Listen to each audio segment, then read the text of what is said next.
আপনারা দেখেছেন জাতীয় নাগরিক পার্টির সম্মানিত বিপ্লবী মুখ্য সমন্বয়ক নাসিরউদ্দিন পাটোয়ারি কক্সবাজারে সত্য উন্মোচন করেছেন।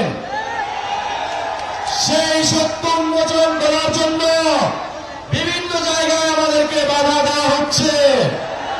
বাঁশখালীতে আমাদের সহযোদ্ধা, আমাদের এনসিপির সংগঠকের মাথা ফাটিয়ে দেওয়া হয়েছে। গণ অভ্যুত্থানের সময় আমরা বলেছিলাম বাধা দিলে বাঁধবে লড়াই, এই লড়াইয়ে জিততে হবে। আমরা আজও বলতে চাই বাধা দিয়ে জাতীয় নাগরিক পার্টি তারুণ্যের শক্তি, চট্টগ্রামের শক্তিকে থামানো যাবে না।